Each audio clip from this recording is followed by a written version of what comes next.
तो next question है हमारा जो है भूगोल के वैज्ञानिक विकास में मॉडल और मात्रात्मक तकनीकी की भूमिका का आकलन कीजिए। एक्सेस द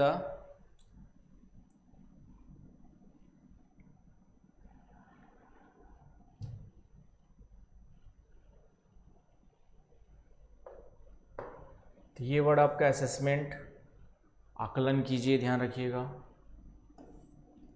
असेसमेंट करना है वैज्ञानिक विकास में, भूगोल के वैज्ञानिक विकास में मॉडल और मात्रात्मक तकनीकी, मतलब मात्रात्मक क्रांति, जिसको हम लोग क्वांटिटेटिव रिवॉल्यूशन कहते हैं। क्वांटिटेटिव रिवॉल्यूशन कहते हैं, राइट। क्वांटिटेटिव रिवॉल्यूशन, क्वांटिटेटिव तकनीक कहते हैं हम लोग जो है। तो यहाँ पर ये क्वेश्चन है, थॉट्स का क्वेश्चन है, थिंकर्स का क्वेश्चन है आपका जो है। और इन क्वेश्चंस में थोड़ा सा चीज़ों को याद करना पड़ता है। कॉन्सेप्ट तो एक पैराग्राफ में ख़त्म हो जाएगा, लेकिन उस कॉन्सेप्ट को एलेबोरेट करने के लिए कुछ चीज़ें जो है आपको याद करनी पड़ती है कि किसने क्या क्या कहा है, किस तरीके से उसको जो है अच्छे से लिखा जाए उसके लिए। तो सबसे पहले तो हम लोग यहाँ पे देंगे कि मात्रात्मक तकनीकी या मात्रात्मक क्रांति क्या होती है। मॉडल और मात्रात्मक तकनीकी की भूमिका का मतलब मात्रात्मक और मॉडल की भूमिका किस संदर्भ में यूज की गई यहाँ पर। तो हम लोग जानते हैं मात्रात्मक क्रांति का मतलब, क्वांटिटेटिव रिवॉल्यूशन का मतलब क्या है कि 1960 के दशक में भूगोल में जो है अन्य सामाजिक विज्ञानों की तरह गणितीय और सांख्यिकी विधियों के उपयोग को बढ़ावा दिया गया। इससे ही हम लोग क्या कहते हैं, मात्रात्मक क्रांति कहते हैं। मतलब ये कि अन्य सामाजिक विज्ञान में भी जो है गणितीय सांख्यिकी विधियों का यूज हो रहा था। क्यों हो रहा था? अधिक से अधिक सब्जेक्ट को वैज्ञानिक बनाने के लिए, साइंटिफिक बनाने के लिए। साइंटिफिक का मतलब ये है कि 1950 से पहले की बात करें तो भूगोल विषय एक विवरणात्मक विषय था। क्या था आपका जो है भूगोल विषय जो है एक विवरणात्मक, मतलब विवरण करने वाला। कि हम लोग सिर्फ भूगोल विषय में इस बात पे अधिकांशतः जोर दिया गया कि कौन सी चीज़ कहाँ मिलती है, क्यों मिलती है, आपका जो है पर्वत कौन सा कहाँ पर है, पठार किधर है, मैदान किधर है, कौन से संसाधन कहाँ पर मिलते हैं, किधर मिलते हैं। इन सब बातों पर ही मुख्य रूप से डिस्क्रिप्शन पे जोर दिया गया। तो यहाँ पर कुछ भूगोलवेत्ताओं ने यह महसूस किया कि सिर्फ विवरण मात्र से काम नहीं चलेगा। यदि हम इसका अच्छे से मानव के लिए उपयोग करना चाहते हैं तो विषय विशेष को साइंस बनाना पड़ेगा, विज्ञान की ओर बढ़ावा देना पड़ेगा। जिस तरीके से विज्ञान विषय का उपयोग मानव के हितों के लिए फिजिक्स, केमिस्ट्री, बायोलॉजी इन सब का यूज होता है, उसी प्रकार से भूगोल की उपयोगिता को बढ़ाने के लिए अन्य सामाजिक विज्ञानों में भी यह चीज़ें चल रही थी निरंतर। तो उसी को देखते हुए भूगोल में भी जो है भूगोलवेत्ताओं ने ज्योग्राफी को भी अधिक से अधिक विज्ञान, साइंटिफिक बनाने के लिए सिद्धांतों का निर्माण, यूनिवर्सल सिद्धांतों का निर्माण, सार्वभौमिक सिद्धांत, सार्वभौमिक का मतलब कुछ ऐसे सिद्धांतों का विकास किया जाए, कुछ ऐसे मॉडल्स बनाए जाए जो सभी जगह क्या हो, समान रूप से लागू हो। इस संदर्भ में अधिकांशतः गणितीय, सांख्यिकी, वैज्ञानिक पद्धति के उपयोग पर बढ़ावा दिया गया। जैसे एग्जाम्पल के रूप में कि इतना जानना हमारे लिए काफ़ी नहीं है कि यहाँ पे वर्षा अधिक होती है, कहीं पे वर्षा कम होती है। यदि आपको ये सिर्फ इतना बताया जाए कि यार भारत में उत्तरी क्षेत्र में वर्षा अधिक होती है, पश्चिमी क्षेत्र में वर्षा कम होती है, सिर्फ इतना इन्फॉर्मेशन देंगे तो ये एक विवरण के रूप में हमारे पास इन्फॉर्मेशन है।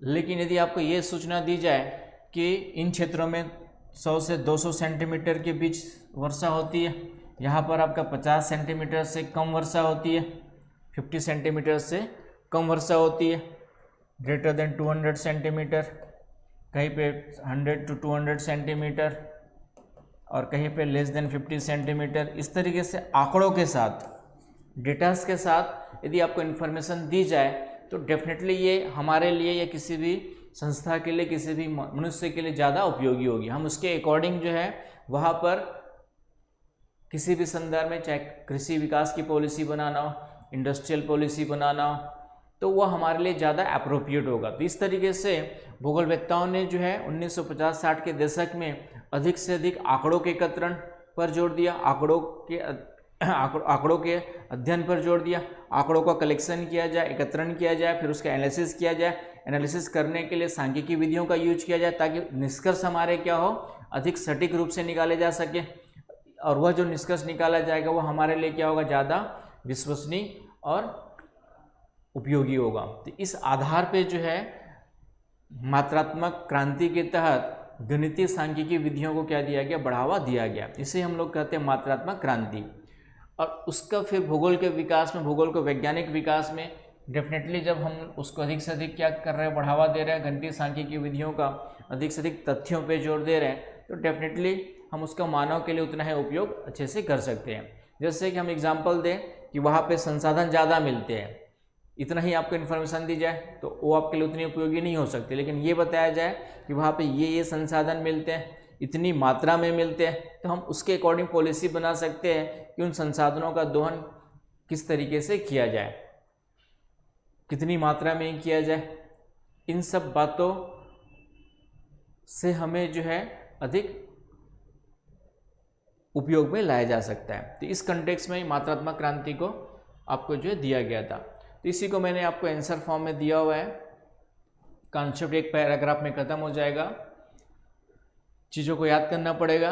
जैसे यहाँ पे मैंने लिखा है, सभी भौतिक सामाजिक विज्ञानों में सिद्धांतों मॉडल के निर्माण की लंबी परंपरा रही है, चाहे वह भूगोल हो, चाहे अन्य विषय हो, सामाजिक विज्ञान, सोशल साइंस का मतलब आपका जितने भी सोशल साइंस है, आपके सोशियोलॉजी, साइकोलॉजी, पॉलिटिकल साइंस, सभी सोशल साइंस में आएंगे। यहाँ पर भी जो सिद्धांत और मॉडल के निर्माण को बढ़ावा दिया गया, तो उसी प्रकार भूगोलवेत्ताओं द्वितीय विश्व युद्ध के बाद जो है विकसित देशों में भूगोलवेत्ताओं ने भी जो है भूगोल के वर्णनात्मक स्वरूप की जगह पर गणितीय भाषा के महत्व को पहचाना, और इस प्रकार वर्णनात्मक भूगोल को अस्वीकृत कर अमूर्त सिद्धांत, अमूर्त का मतलब एब्स्ट्रैक्ट,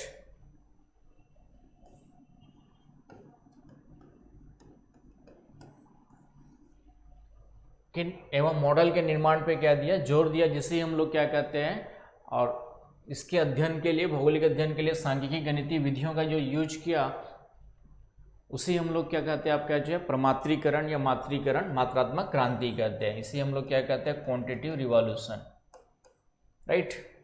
तो ये एक परिभाषा अच्छे से याद रख लेनी है। उसके बाद कुछ पॉइंट्स, प्रमात्रीकरण क्वांटिटेटिव पे बढ़ावा क्यों दिया रहेगा, उसके कौन कौन से फैक्टर्स रिस्पॉन्सिबल थे। तो डेफिनेटली हम लोग अभी तक सिर्फ वर्णन करने पे जोर दे रहे थे, तो हमें मॉडलों का विकास करना था, तो उसके लिए जो है सिद्धांत विकसित करना चाहते थे, मॉडल विकसित करना चाहते थे, जिसके लिए जो है मात्रात्मक क्रांति पे जोर दिया गया। उसी प्रकार वर्णनात्मक स्वरूप से उब चुके थे, मतलब कि कौन सा संसाधन कहाँ पर है, कौन से पर्वत पठार मैदान, ठीक है, इन सब का अध्ययन कर रहे थे, वर्णन नहीं करे जा रहे थे, पृथ्वी का वर्णन कर रहे थे। पृथ्वी एक वर्णनात्मक विज्ञान है। भूगोल को डिफाइन भी किया गया था कई लोगों ने, जो है क्षेत्र विवरण विज्ञान, क्षेत्रों का अध्ययन करना। तो इस तरीके से एक सिंपल वर्णनात्मक स्वरूप से गणितीय भूगोलवेत्ता क्या थे आपके, जो उब चुके थे, तो उसके स्थान पे गणितीय भाषा के उपयोग को बढ़ावा दिया गया ताकि संक्षिप्तता आए, आत्मनिष्ठता, सब्जेक्टिविटी, विधि से वस्तुनिष्ठता की ओर ऑब्जेक्टिविटी आए हमारे इसमें। और इस तरह से जो है सभी जो विश्वविद्यालय है और गणित भूगोलवेत्ता, उन्होंने गणितीय विधियों को बढ़ावा दिया, जिससे ही जो है हम लोग क्या कहते हैं, मात्रात्मक क्रांति कहते हैं। तो ये पॉइंट से आप लोग नोट डाउन कर लीजिएगा। लक्ष्य क्या थे, वर्णनात्मक विशिष्टता को परिवर्तित करना और विषय को वैज्ञानिक बनाना, विषय को वैज्ञानिक बनाना, ये हमारा लक्ष्य था। कम शब्दों में लिखना था हमें, सिर्फ ये पॉइंट इंपॉर्टेंट हमारे लिए काफ़ी है। विषय को वैज्ञानिक बनाना पहला लक्ष्य हो गया। दूसरा, भौगोलिक तथ्यों के स्थानिक प्रतिमानों को तार्किक, वस्तुनिष्ठ और समाज ढंग से समझना और उसकी व्याख्या करना। समाज के ढंग से, समाज नहीं होगा, एक कॉग्निएंट वर्ड यूज किया गया है, मतलब अच्छे से समझना, समझ विकसित करना, समझ करके समझ विकसित करना और उसकी व्याख्या करना। तो यहाँ पे भौगोलिक तथ्य का मतलब जो भी ज्योग्राफिकल इंफॉर्मेशन, फैक्ट्स हमारे पास थे, उनको कलेक्ट करना और उनकी तर्कपूर्ण व्याख्या करना। तो इस बात पे जोर दिया गया। साहित्यिक भाषा, जैसे मैंने कहा कोपेन के जलवायु वर्गीकरण में एएफ जैसे कुछ चीज़ों का यूज, तो वास्तव में कितनी वर्षा होती, ज़्यादा इंपॉर्टेंट हमारे लिए, अवस्थिति वर्ग के बारे में परिशुद्ध कथन करना। अवस्थिति का मतलब जैसे इंडस्ट्री की स्थापना करनी, तो इंडस्ट्री की स्थापना वास्तव में कहाँ पे की जानी चाहिए, तो हमें पता होना चाहिए कितने किलोमीटर पे कौन सा संसाधन है, किधर है, तो उसका बाकायदा अध्ययन आंकड़े हमारे पास होने चाहिए। कौन सा खनिज कितनी मात्रा में कहाँ पे मिलता है। यदि हम यहाँ पे लोहा इस्पात इंडस्ट्री लगाना चाहते हैं तो हमारे पास पर्याप्त पहले से इन्फॉर्मेशन होना चाहिए, आंकड़े होना चाहिए कि कौन कौन से खनिज कहाँ कहाँ पे मिलते हैं। तो इस तरीके से ये आपका जो है लक्ष्य रखे गए। हाइपोथेसिस का परीक्षण करना, अनुमान लगाना और भविष्यवाणी करने के लिए मॉडल सिद्धांत नियमों का प्रतिपादन करना। ये इसका लक्ष्य था आपका जो है कि कुछ ऐसे यूनिवर्सल मॉडल्स बनाए जाए, ऐसे सार्वभौमिक सिद्धांत का निर्माण किया जाए, मॉडल्स का निर्माण किया जाए जिसका उपयोग हम लोग कई जगह पे क्या कर सके, यूज कर सके। विभिन्न आर्थिक क्रियाओं के लिए आदर्श अवस्थितियों की पहचान करना। मैंने फिर से कहा कौन से कहाँ पे इंडस्ट्री लगाना चाहिए, कहाँ पे कृषि कार्य करना चाहिए, इन सब के लिए उचित स्थान का चयन तभी हम कर सकते हैं जब हमारे पास पर्याप्त क्या हो, आंकड़े अवेलेबल हो और हम लोग जो है उसका अच्छे से क्या कर सके, विश्लेषण कर सके। और अच्छे से विश्लेषण करने के लिए गणितीय सांख्यिकी विधियों का यूज जो है हमारे लिए क्या होता है, महत्वपूर्ण देखा जा सकता है। तो ये आपका फिर वस्तुनिष्ठ वैज्ञानिक बनाना, दार्शनिक और सैद्धांतिक आधार उपलब्ध कराना और उसकी क्रिया पद्धति को वस्तुनिष्ठ और वैज्ञानिक बनाना। तो यहाँ पे भूगोल को विश्वस्त, दार्शनिक और सैद्धांतिक आधार का मतलब है, एक होता है सामान्य दर्शन जिसमें हम लोग ऐसा करना चाहिए वैसा करना चाहिए, एक आदर्शवादी दर्शन होता है। और यहाँ पर दार्शनिक का मतलब, विश्वस्त दार्शनिक का मतलब है कि साइंटिफिक मेथोडोलॉजी, आपका विधि तंत्र का विकास करने की ज़रूरत है अध्ययन करने के लिए, भौगोलिक क्षेत्रों, भौगोलिक चीज़ों के अध्ययन करने के लिए, ताकि उसमें वस्तुनिष्ठता और वैज्ञानिक आधार प्रदान कर सके। तो ये टॉपिक थोड़ा सा आप लोग को पहले से कॉन्सेप्ट क्लियर करके रखना है। तो फिर से वही आंकड़े एकत्रित करना, इन उद्देश्यों के लिए इसमें आंकड़े एकत्रित करने पे जोर दिया। अनुभाविक प्रेक्षण का मतलब फील्ड स्टडी, फील्ड में जा कर के काम करो, और सिद्धांत मॉडलों का निर्माण करने पे जोर दिया गया। तो इस तरीके से इसे हम लोग कहते हैं। तो डेफिनेटली इन सब कारणों से भूगोल विषय को वैज्ञानिक बनने में वैज्ञानिक आधार प्रदान हुआ, जो क्वेश्चन के रिक्वायरमेंट है। तो इस तरीके से जो है हमें कहीं न कहीं इसके ये लाभ प्राप्त हुए, 4 परिवर्तन स्पष्ट रूप से देखने को मिले। वर्णनात्मक भूगोल की जगह अब हम लोग क्या हो गए आपके जो है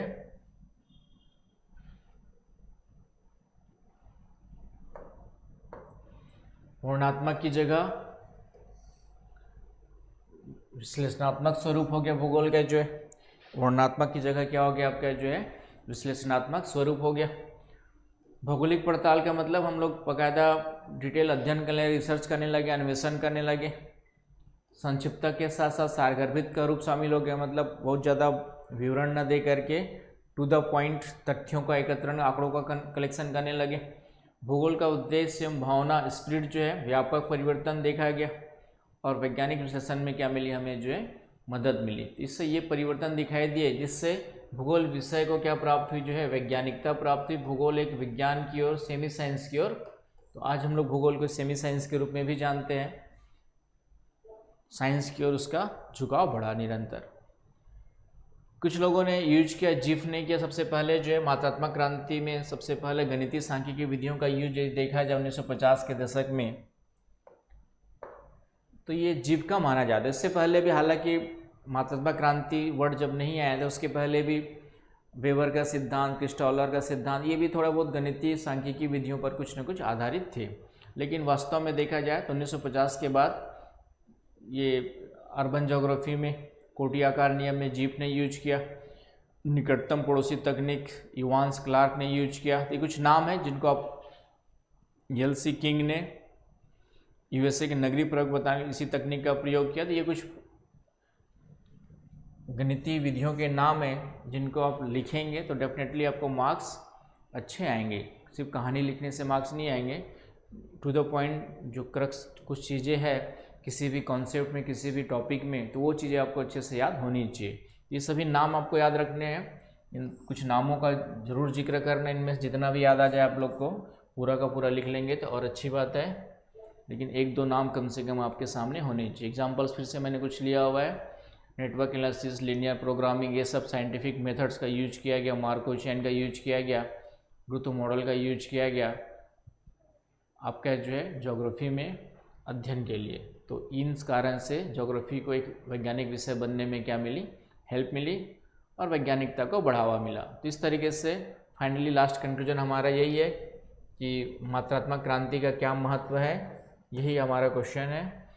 भौगोलिक सूचनाओं को एकत्रित करना, प्रसंस्करण, विश्लेषण, कंप्यूटर के द्वारा बड़ी मात्रा में आंकड़ों का संचयन, वर्तमान में और ज़्यादा हमारे पास सॉफ्टवेयर्स है। संकल्पना मॉडल सिद्धांत के निर्माण में सहायता मिली, कई सारे हमने मॉडल्स विकसित किए। ये सभी पॉइंट्स आएंगे आपके। वैज्ञानिकता, सीमांकन, प्रदेशों का सीमांकन किया, वास्तविक सटीक परिणाम प्राप्त किए, वितरण प्रारूप का अध्ययन अधिक वैज्ञानिक हो सका, संसाधन का सर्वेक्षण अच्छे से हो जा रहा है, उसका उपयोग बढ़ते जा रहा है निरंतर, और इन सिद्धांतों का विकास भी जो ज़्यादा साइंटिफिक तरीके से हो पा रहा है। उद्योग अवस्थी सिद्धांत, कृषि भूमि उपयोग का सिद्धांत, ये सभी पॉइंट्स हैं जिनको आपको आंसर में क्या करना है, अच्छे से समेटना है, डालना है, तभी आपको मार्क्स मिलेंगे। कहानी लिखने से मार्क्स नहीं मिलते हैं। तो विषय में कोई कमी नहीं है, भूगोल विषय में कोई कमी नहीं है। आपकी समझ, आपको जो पढ़ाया जाता है, आपको जो गाइडेंस दिया जाता है, कंटेंट दिया जाता है, उन सब में यदि क्वालिटी है तो ज्योग्राफी आपको इतना मार्क्स दे सकता है जितना आप सोच भी नहीं सकते हैं। लेकिन यहाँ पे कई सारी कमियाँ देखी जाती पढ़ने पढ़ाने में, तो उनको आपको दूर करने की ज़रूरत है, न कि सब्जेक्ट को बदनाम करने की ज़रूरत है। तो ये हो गया आपका निष्कर्ष होगा फाइनली, ठीक है। किंतु उसकी आलोचना भी कई बिंदु पर की गई। आलोचना कहाँ पे की गई, आपका जो है आदर्शात्मक प्रश्नों पर विचार नहीं करता। आदर्शात्मक का मतलब यहाँ पर आइडियल कुछ चीज़ें, जैसे कि जो हम लोग किसी भी सब्जेक्ट, सामाजिक विज्ञान हो चाहे प्योर साइंस हो, उसका उद्देश्य अल्टीमेटली मानवीय उपयोग के लिए किया जाता है।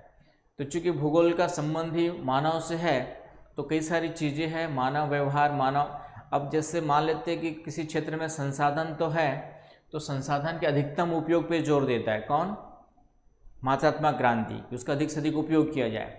लेकिन वर्तमान में अधिकतम उपयोग के कारण से कई पर्यावरणीय समस्या उत्पन्न हुई है। अब कहीं पे संसाधन मिलते हैं, लेकिन वहाँ पे कुछ प्रारंभिक मानवीय निवास मिलता है, जनजातियों का निवास मिलता है। यदि हम उनको हटा करके वहाँ पे विकास कार्य प्रारंभ कर उसका यूज करते हैं, तो डेफिनेटली कई समस्या सामने आती है। तो यहाँ पे यही आलोचना की गई कि मानवीय मूल्यों को मानवीय मूल्यों पर ध्यान नहीं देता है, सिर्फ अधिक से अधिक उपयोग पर ध्यान देता है, अधिकतम लाभ पर ध्यान देता है। तो यहाँ पे कई सारी चीज़ें होती है, मानवीय इच्छाएं, मानवीय मूल्य, इन सब को इसने फोकस नहीं किया, केवल गणितीय सांख्यिकी आधार पर अधिक से अधिक साइंटिफिक बनाने और अधिक से अधिक उपयोग पर बल दिया। तो इस आधार पे, तो यहाँ पे आदर्शात्मक प्रश्नों पर विचार नहीं करना। आदर्शात्मक प्रश्नों का मतलब है कि जो छत्तीसगढ़ की बात करूँ तो छत्तीसगढ़ में कई क्षेत्रों में जनजातीय बस्तर इलाका है, वहाँ के लोगों की अपनी एक संस्कृति है। यदि हम उनके भावनाओं को, उनके विचारों को ध्यान में रखे बिना हम वहाँ पर सिर्फ अधिकतम लाभ के लिए, अधिकतम विकास के लिए कार्य करें, तो वह विकास उतना सफल नहीं रहा है। नक्सलवाद जैसी समस्याएं कहीं न कहीं इसका एक कारण भी रहा है। तो इस तरीके से इन बातों पर यह जोर नहीं देता है। और कई विकासशील देशों में आंकड़ों की अनुपलब्धता भी हो सकती है, आंकड़े अच्छे से नहीं मिलेंगे तो विश्लेषण गलत होगा, विश्लेषण गलत होगा तो निष्कर्ष भी हमारे क्या हो सकते हैं, गलत हो सकते हैं। मानव रुचि, मानवीय मूल्य, मानवीय दृष्टिकोण, इन सब की अवहेलना करता है। यह जो हमारा मात्रात्मक क्रांति का कॉन्सेप्ट है। और फिर भूगोलवेत्ताओं में गणितीय सांख्यिकी योग्यता का अभाव भी देखा जाता है। और यह पूंजीवाद का मतलब अधिक से अधिक संसाधनों के उपयोग पर बढ़ावा देता है, संरक्षण पे बढ़ावा नहीं देता है। तो इन सब आधारों पर इसकी आलोचना भी की जाती है। आई बात समझ में? तो ये आपको आलोचना का बिंदु हो गया। तो इस तरीके से देखा जाए तो इस क्वेश्चन का आंसर जो है यहाँ पर इस तरीके से आप ख़त्म कर सकते हैं। तो क्वेश्चन को समझना है, कम से कम शब्दों में लिखना है। तो मैंने यहाँ पे उन क्वेश्चंस का आंसर या उन क्वेश्चन का कंटेंट देने की कोशिश की है जहाँ पे बच्चों को लिखने में प्रॉब्लम होती है। और कंटेंट का लेवल जो इस तरीके से होना चाहिए जो न तो बहुत ज़्यादा कठिन है पढ़ने में और न ही बहुत ज़्यादा सुपरफिशियली एकदम सामान्य है। ये जो कंटेंट मैंने दिया है वही लैंग्वेज आप एग्ज़ाम में उसी तरीके से आपको क्या करना है, थोड़ा सा लिखना है, चीज़ों को